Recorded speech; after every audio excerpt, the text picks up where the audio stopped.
အားလုံးပဲမင်္ဂလာပါ UK Match Day ရဲ့ Facebook နဲ့ YouTube Channel ကနေကြိုဆိုပါရစေဆိုတော့အခုကျွန်တော်တို့ဒီ Euro 2020ပြိုင်ပွဲကြီးကိုဒီ17ရက်နေ့ကစတဲ့အုပ်စုပွဲစဉ်တွေဟာဒီကနေ့23ရက်နေ့မှာပဲအားလုံးပြီးသွားပြီဆိုတော့အုပ်စုပွဲစဉ်တွေအစားဆုံးပြီးသွားတဲ့အချိန်မှာဇယားထိတ်ကနေတက်သွားတဲ့အသင်းတွေပထမဒုတိယရတဲ့အသင်းတွေအပြင်အကောင်းဆုံးတတိယ၄သင်းလည်းတက်လာတယ်ဆိုတော့ Euro 2020ကိုဒါ Euro 2020ပြိုင်ပွဲကိုဒီဒီချိန်မှာမြို့ကြီး12မြို့မှာသူတို့ကျင်းပတယ်အဲ့ဒီနေရာမှာအိုင်ယာလန်ကအိမ်ရှင်ဖြစ်လက်ခံကျင်းပနိုင်ခြင်းမရှိလို့17မြို့တွေနဲ့ပြောင်းလဲကျင်းပရင်ကဒါဥရောပသမိုင်းမှာရောကမ္ဘာသမိုင်းမှာပါဒီလိုမျိုးနိုင်ငံအများကြီးမှာပထမဆုံးချိန်နဲ့နောက်ဆုံးကျင်းပတဲ့ပုံစံပဲဖြစ်တယ်ဒါပေမဲ့ကိုဗစ်ကြောင့်တနေ့ရွှေ့သွားပြီးတော့မှပြန်လည်ကျင်းပတဲ့အခါယူရို2020ဆိုပြီးနာမည်ပဲ73တယ်အဲ့မှာပဲဒါကိုဗစ်ကြောင့်ပဲတနိုင်ငံနဲ့တနိုင်ငံသွားတဲ့အခါမှာအခက်ခဲတွေအကြားတွေကနေဒါဥရောပဖလားပြိုင်ပွဲကြီးရဲ့အုပ်စုအဆင့်ပွဲစဉ်တွေပြီးသွားပြီးဘလုံးပြိတ်သက်တွေအတွက်တနိုင်ငံနဲ့တနိုင်ငံကိုခက်ခဲကူပြီးတော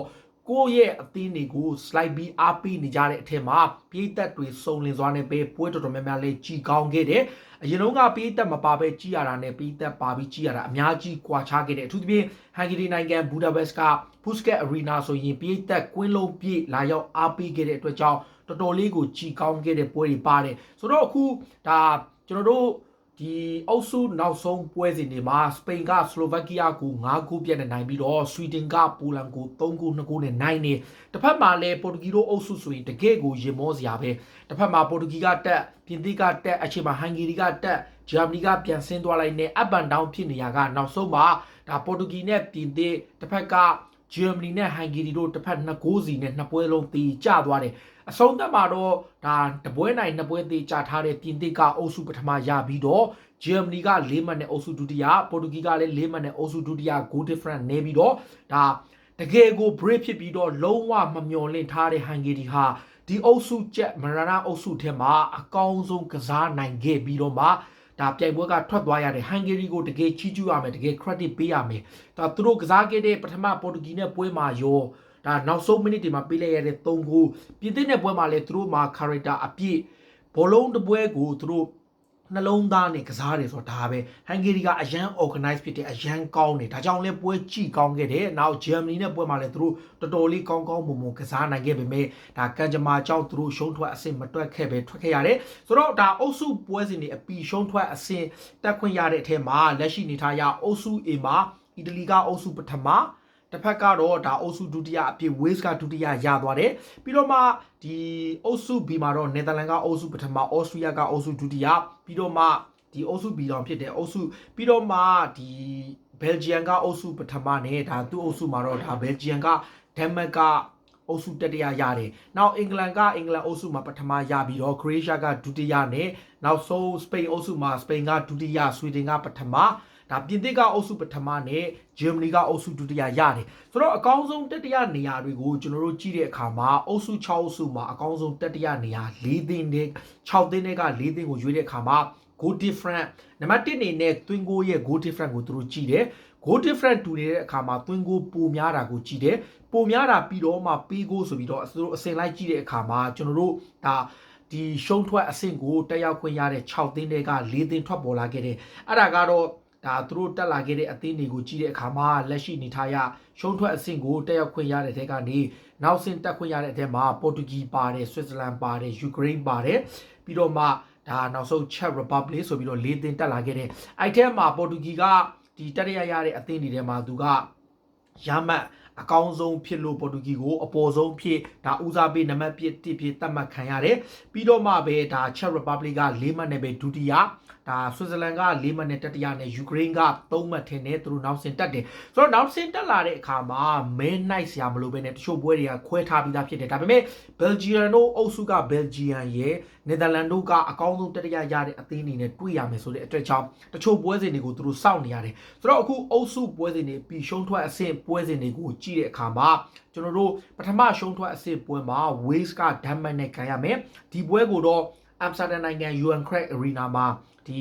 ီဘယ်လိုပြောမလဲဒီအမ်စတာဒမ်က Johan Cruyff Arena မှာကန်ရပြီးတော့ဒါနမေကြီးအီတလီကအော်စတြီးယားနဲ့ဒါဝမ်ဘလီကွင်းမှာကန်ရမယ်ပြီးတော့မှနယ်သာလန်ကတော့ Czech Republic ကိုဒါဒီပြည်သက်အပြည့်ပါနိုင်တဲ့ Puskas Arena မှာကန်ရမှာဖြစ်ပြီးတော့ Belgium ကတော့ပြင်သစ်အုပ်စုကတတိယရတဲ့လက်ရှိချန်ပီယံပေါ်တူဂီနဲ့ဒါဆဗီမှာကန်ရမယ်ပြီးတော့မှအင်္ဂလန်အုပ်စုမှာဒုတိယရတဲ့ခရိုအေးရှားကဒါဒီဥရောပချန်ပီယံဟောင်းစပိန်ကိုဒါကိုပေဟေဂင်မှာတွားကန်ရမှာဖြစ်ပြီးတော့လက်ရှိကမ္ဘာချန်ပီယံပြင်သစ်ကဆွစ်ဇာလန်ကိုဘူခါရက်ကိုတွားကန်ရမယ်နာမည်ကြီးအင်္ဂလန်ကတော့သူတို့ရဲ့အိမ်ကွင်းမှာသူတို့ရဲ့ international မဟာပြိုင်ဘက်ဖြစ်တဲ့ဂျာမနီကိုဝင်ဘလီကွင်းမှာကန်ရမှာဖြစ်ပြီးတော့ဒါအုပ်စုမှာစပိန်အုပ်စုမှာပထမရတဲ့ဆွီဒင်က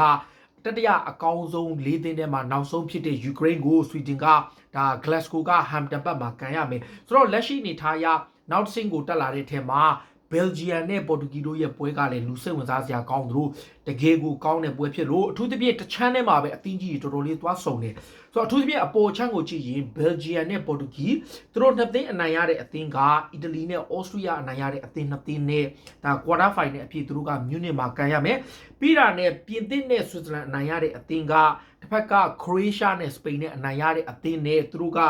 ဒီစိန့်ပီတာစဘတ်မှာကွာတာဖိုင်နယ်ကန်ရမယ်ဆိုတော့ဒါပြင်သစ်ကစပိန်ရဲ့ဟိုဘက်က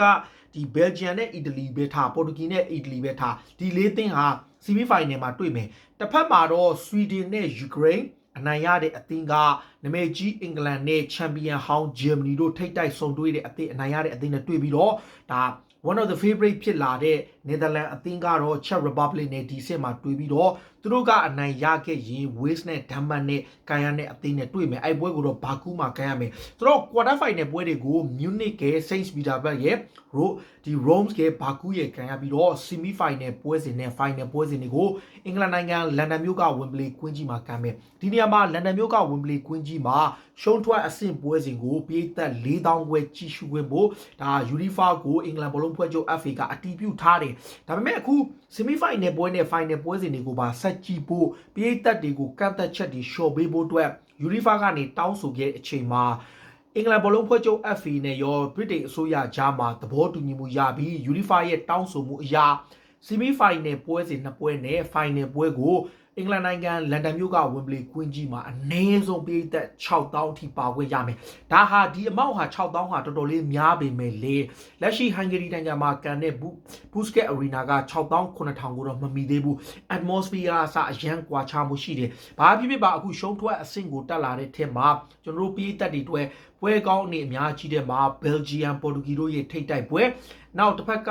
ဂျာမနီအင်္ဂလန်တို့ရဲ့ထိပ်တိုက်ပွဲနှစ်ပွဲဟာရှုံးထွက်အဆင့်ပွဲစဉ်တွေရဲ့အကောင်းဆုံးပွဲစဉ်တွေပဲဖြစ်ပါတယ်ဆိုတော့ဒီနေ့ရာပြီးဒီနေ့ပြိုင်ပွဲမှာရေပန်းစားဆုံးဖြစ်နေတဲ့ပြင်သစ်ကလက်ရှိမှာဆွစ်ဇာလန်နဲ့ကန်ရပြီးတော့ဒုတိယရေပန်းစားဆုံးဖြစ်တဲ့လက်ရှိကမ္ဘာနံပါတ်1ဖြစ်တဲ့ဘယ်လ်ဂျီယံကလက်ရှိချန်ပီယံပေါ်တူဂီမထင်မှတ်တာတွေလုပ်ပြပြီးတော့17ပွဲဆက်တိုက်နိုင်ပြီးပေးကိုလုံးဝမရှိသေးတဲ့အီတလီကအော်စတြီးယားကိုသူတို့ကစားရမှာဖြစ်ပြီးတော့ဒါစပိန်ကချန်ပီယံဟောင်းစပိန်ကကမ္ဘာဖလားဘူလူပွဲတက်တဲ့ခရိုအေးရှားနဲ့တွေ့မယ်ဒါနာမည်ကြီးအင်္ဂလန်ကတော့ဂျာမနီနဲ့တွေ့မှာဖြစ်ပြီးတော့နယ်သာလန်နဲ့ Czech Republic Wales နဲ့ Denmark ပြီးတော့မှဆွီဒင်နဲ့ယူကရိန်းတို့တွေ့မှာပါဒါကယူရို2020ပြိုင်ပွဲရဲ့အုပ်စုအဆင့်ပွဲစဉ်တွေအပြီးရှုံးထွက်အဆင့်ကိုတက်ရောက်ခွင့်ရတဲ့ဒါအသင်းတွေအားလုံးပေါ့စုစုပေါင်း16သင်းပါအုပ်စုပထမရတဲ့ပထမဒုတိယရတဲ့တသင်းတွေကနေသူတို့12သင်းနဲ့အကောင်းဆုံးတတိယ4သင်းဆိုတော့ပြီးခဲ့တဲ့2016ချန်ပီယံပေါ်တူဂီဟာပြီးခဲ့တဲ့ပြိုင်ပွဲတုန်းကလည်းအကောင်းဆုံးတတိယနဲ့တက်လာခဲ့လို့ဒီတစ်ချိန်မှာရောခရစ္စတီယာနိုရိုနယ်ဒိုရဲ့ပေါ်တူဂီအသင်းကတတိယနဲ့ပဲနောက်တစ်ချိန်ဘာလုပ်ပြနိုင်မလဲပေါ့လက်ရှိမှာတော့ရိုနယ်ဒိုကဟိုတနေ့ကပြင်သစ်နဲ့ကစားခဲ့တဲ့ပွဲမှာပနတီ2ဂိုးသွင်းခဲ့တဲ့အတွက်ကြောင့်ဒီနေ့ယူရိုမှာသူဟာ clearly 5ဂိုးသွင်းထားပြီးတော့ယူရိုပြိုင်ပွဲမှာဦးဆောင်သူဖြစ်လာပြီးနိုင်ငံတကာပြိုင်ပွဲတစ်ခုမှာလည်းဒါဒီအီရန်ရဲ့နာမည်ကျော်တိုက်စစ်မှုကြီးအာလီဒါကြီးတင်ထားတဲ့ကမ္ဘာရက်ကော့စံချိန်နဲ့တူညီသွားပြီးရိုနယ်ဒိုရဲ့နောက်မှာတော့3ဂိုးစီသွင်းထားကြတာကနယ်သာလန်တိုက်စစ်မှုဒါဒီဘယ်လိုပြောမလ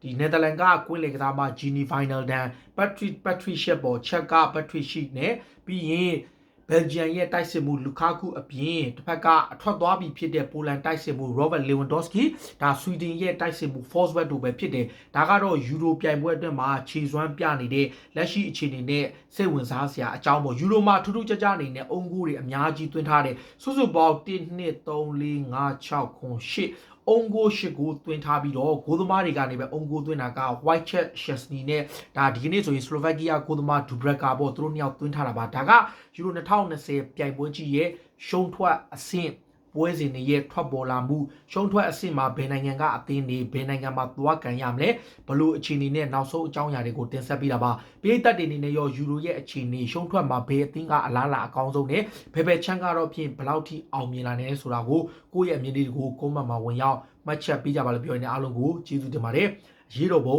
အောင်ရမည်